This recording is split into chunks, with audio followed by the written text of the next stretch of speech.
Hai, halo teman-teman. Kembali lagi di kelas Preschool episode kedua, yaitu bagaimana cara trading forex.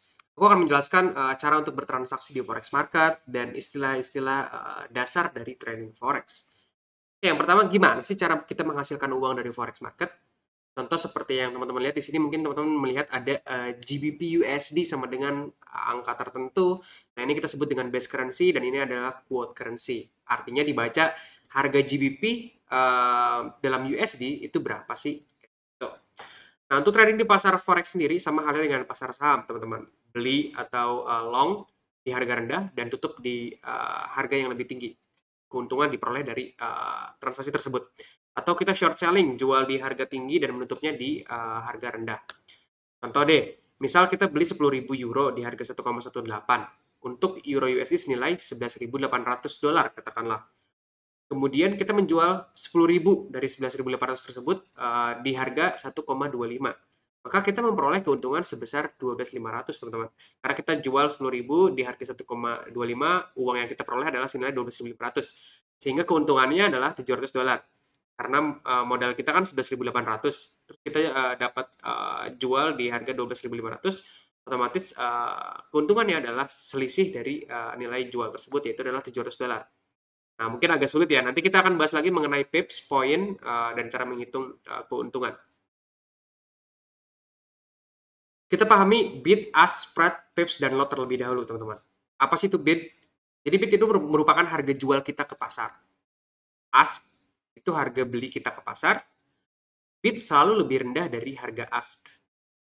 Contoh, di kanan ini ada gambar bid dan ask price. Bid price selalu lebih rendah dari ask price. Nah, untuk selisih harga dari bid and ask price, kita sebut dengan spread. Oke. Pip merupakan desimal terakhir dalam kuotasi harga, sedangkan pipet atau poin merupakan angka terakhir setelah pips. Nah, ini perlu diperhatikan juga ya mengenai pip, pips, pipet, poin itu sebenarnya apa sih? Contoh ya, ada yang ada di kanan ini. Itu kan ada 1.18650. Kalau misalnya kita sederhanakan, 1,18650 ini merupakan satu di depan ini, itu adalah hitungan 10.000 pips.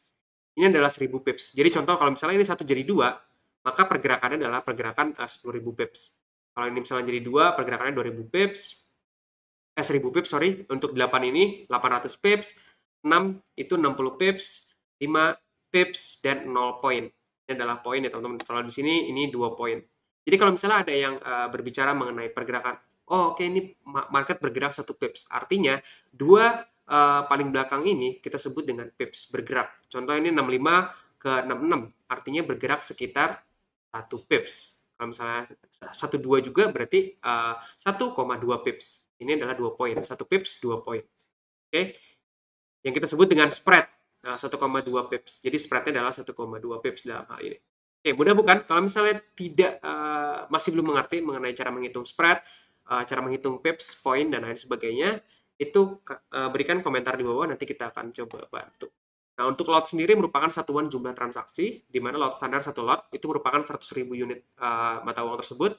Mini lot 0,1 lot merupakan 10.000 unit, dan micro lot 0,01 merupakan 1.000 unit, dan nano lot 100 unit. Nah, itu tadi dia bid ask, spread, dan lain sebagainya. Selanjutnya kita akan belajar mengenai tipe order dalam forex. Jadi tipe order itu ada dua macam. Yang pertama itu ada market order atau instant buy dan install sell. Dan yang kedua adalah pending order, limit order, dan stop order. Kalau misalnya market order itu secara langsung. Jadi contoh misalnya teman-teman buy, otomatis buy tersebut dieksekusi di harga market pada saat tersebut. Namanya juga instan. Jadi menggunakan harga market pada saat tersebut. Untuk pending order, ini ada di kanan gambar di sini, ada 4 jenis pending order. Contoh, ada buy stop, ada buy limit, ada sell stop, dan sell limit. Nah, buy stop ini order place above price and price keeps going up. Kita berharap kalau misalnya ternyata price break di level tertentu, price akan terus melanjutkan kenaikannya. Maka kita pasang buy stop. Contoh harganya masih di biru ini. Kita pasang buy stop di atas, saat harganya naik, maka buy tersebut tereksekusi dengan nilai market pada saat buy stop tersebut diletakkan. Nah, dengan harapan market akan terus naik lebih tinggi. Itu adalah buy stop. Kalau misalnya buy limit, itu order place below price. Misalnya price saat ini adalah yang biru ini, Untuk buy limit sendiri adalah kita masih percaya harganya akan turun lebih dalam lagi, yang pada akhirnya nanti akan naik. Kita pasang buy limit di bawah yang hijau ini, lalu market bergerak naik ke atas. Ini adalah buy limit. Dengan harapan harganya naik turun dulu ke harga yang kita inginkan, yang lebih murah, dan nanti pasarnya akan naik tersendiri. Itu buy limit. Sell stop, kebalikan dari buy stop, di mana kita yakin harganya akan turun lebih jauh lagi kalau misalnya dia menyentuh level tertentu. Contoh di sini adalah garis merah. Price saat ini di poin biru ini, saat price akan break level merah, dia akan turun lebih jauh. Maka kita pasang stop, sell stop di bawah biru level ini ya teman-teman. Lalu berikutnya adalah sell limit. Sell limit kebalikan dari buy limit, kita mengharapkan harganya dari biru ini akan naik terlebih dahulu sebelum dia turun lebih jauh lagi. Jadi sell limit ditaruh di atas level biru untuk si market turun lebih jauh lagi. Nah, gimana untuk tipe order? Kalau misalnya masih ada pertanyaan, silahkan tanyakan di komentar mengenai tipe order. Tipe order seharusnya dari gambar ini sudah cukup jelas ya, teman-teman. Oke, untuk pada kelas berikutnya, kamu akan belajar tentang kapan waktu terbaik untuk trading forex dan mengenal sesi trading. Jadi kita akan bahas mengenai beberapa trading sessions untuk forex market ya, khususnya di video selanjutnya. So stay tune di YouTube ZFX Academy, Z Indonesia. Terima kasih. Jika masih ada pertanyaan, silakan tanyakan di kolom komentar. Thank you.